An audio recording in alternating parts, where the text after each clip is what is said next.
You know, people always ask me, Aaliyah, how it is you're always so calm and chill about everything. And honestly, I don't even know. My name is not even Aaliyah, it's Duchess. But in this video, I'm going to show you how to not clap back and elevate instead. First things first, recognize that hate is a mirror, not a reflection. You've probably heard it before, but I'm going to tell you again. Hate says more about the person that's hating more than it does about you.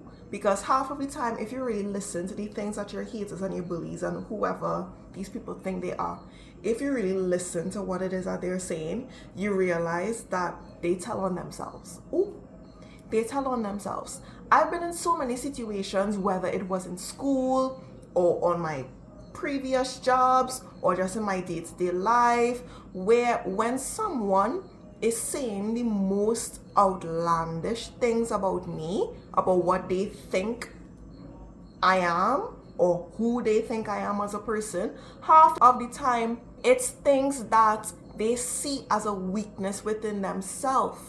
Half of the time when I think about it, I'm like, okay, and you always do your makeup every day.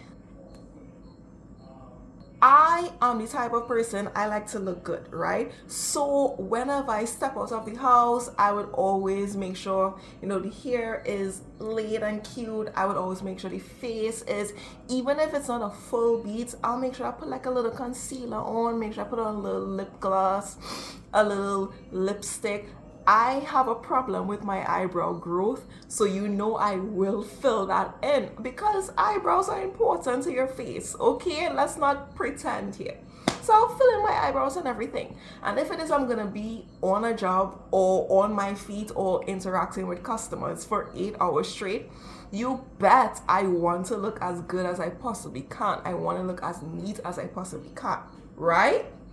So one day, I'm just sitting minding my business and I hear this irritating voice at the side of my head, and it's of this person speaking to another person, and it's clearly about me because I was the only person on work at that time that just came to work every day with some sort of makeup on their face, right? And I don't know how people could wake up in the morning and wear makeup every day. Personally, I feel like my face is good enough. I feel like my face is pretty enough and I don't need to put on all of that extra to look pretty. If I put on any makeup, it's going to be like a little powder, a little lipstick, a little eyeshadow, and that is it. And I'm just sitting there like, what? Okay? Like, do you want a medal? Do you want me to clap for you? Understanding what's going on. And from that moment on, I paid really close attention to a lot of the things that people would be saying only when I was around. And half of the time I was able to notice they're just saying that because it's how they feel about themselves. They are low-key admitting to themselves that they cannot take the time out of their day to just put a little bit of extra effort towards themselves. They cannot take a little 30 minutes in the morning to stretch their body, to work out a little bit. They cannot take the extra time to meal prep to ensure that their lunch is just a little bit healthier. It was always all of these backhanded comments. You're eating that for lunch. You're wearing this today. You're doing, and it's like, what do you want me to say as a response? Do you want me to justify myself? That's not what I'm going to do. I do these things because I like to do them, and I will do things that I like. I do things that I like because I want to enjoy my life. So I've come to understand that people bully what they don't understand. People bully what they can't control. It's a very odd thing to hear someone criticize you for one particular thing, and then in the same breath, when it is they're speaking to their friends, when they're in cahoots with their crew, with their clique, talking about the same thing that they were criticizing you about. That same person that was criticizing the fact that people who wake up every day and put on makeup, need makeup to look pretty, was the same one saying, I wish I knew how to do this. I wish I knew how to apply this. I wish I knew the lipstick color that would look good on my skin tone. So which one is it? It's projection. They hate your confidence because they haven't built theirs yet. As someone that considers myself quite confident, I cannot tell you the last time I looked at someone and tried to pick them apart because I didn't have anything to do. I cannot remember the last time I looked at someone and said, she gonna wear that? Why is she wearing those shoes? Why she did her hair like that? I cannot remember the last time I did that because I just don't care. I am confident enough that if it is I see someone else looking good in public, I'm the type of person to go up to them and say, oh my gosh, I'm so sorry to disturb your day. I just want to tell you that you're really pretty. I want to tell you that your dress looks fantastic on you. And I noticed that other confident girlies will come up to me and do the same thing. Girl, you're so pretty. Girl, you look so good. Girl, your body is tea. And we have a little moment and we walk away. Sometimes the moment itself is so outrageous. My boyfriend looks at me and says, do you know them? And I'm always like, no. Number 2, silence is a power move. You may not realize this, but sometimes not responding is even more powerful than when it is you do respond. When it is you don't respond to someone, they go crazy. I've noticed they go mad. It's like they don't know what to say, what to do, because it's an exchange of energies, right?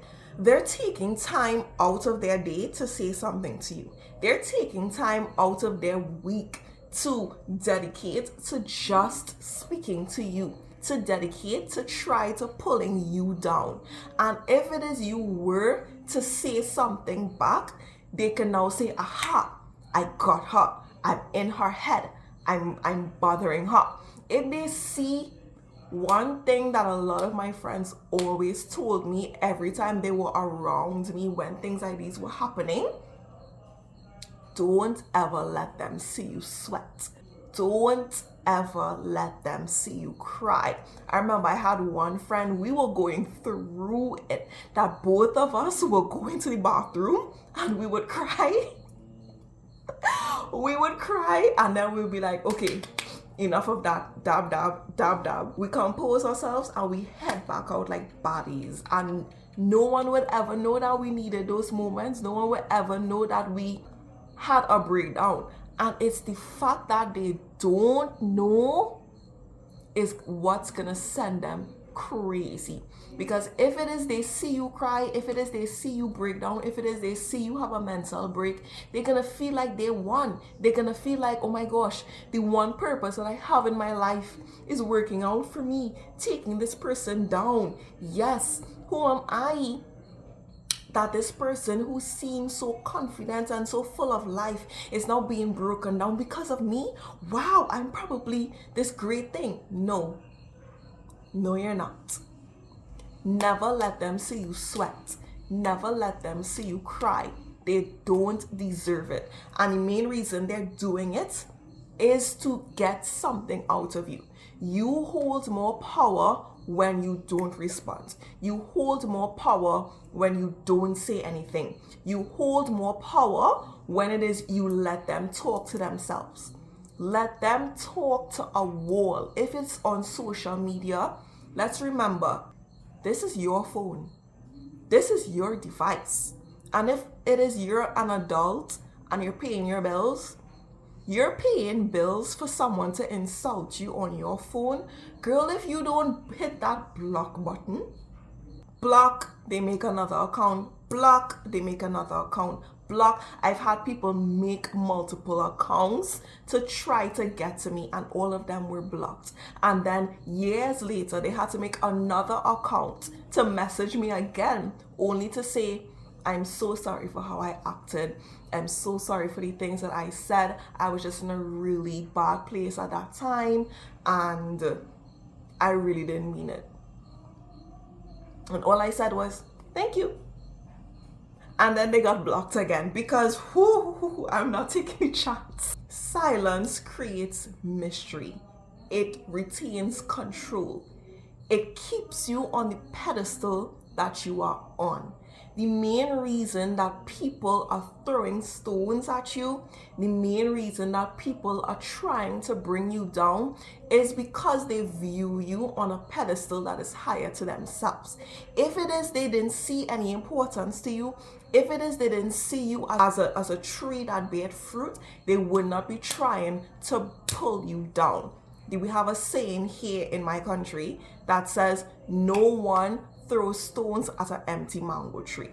You only throw stones at a mango tree if you see mangoes that you want. They're throwing stones at you because they want what you have. And because they cannot have what you have, they're trying to take it from you instead of building it for themselves. But they don't know that that's not how it works. Because what do you look like arguing with someone who is intent and determined on misunderstanding you? That is a waste of your time. That is a waste of your energy. That is a waste of your breath. And third, transmute that into fuel. This person is taking time out of their day to share their energy with you. The least you can do is turn it into something good. Take all those words, take all of those stones and build your wall with it. Take all of that doubt and create assurance for yourself. Oh my gosh, so this person told me I can't do it, and this person told me I can't do it, and that person told me I can't do it. All that means is that when I do achieve what it is I set out to achieve, that just means I have an audience now.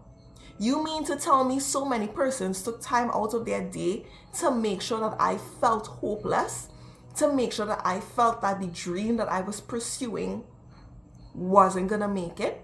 You have no idea, but those same persons that said that you couldn't do it, when it is that they see that you're doing it, and you're doing it regardless, you're going to have their attention. If it is you didn't tell anyone and they weren't aware of it or whatever, then they may not be checking for you.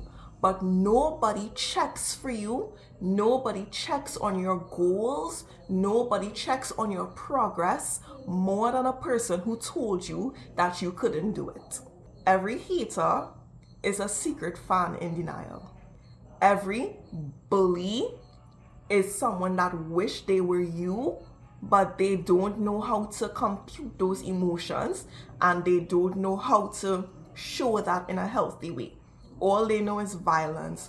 All they know is bitterness. All they know is hate. So that's all they're going to spew.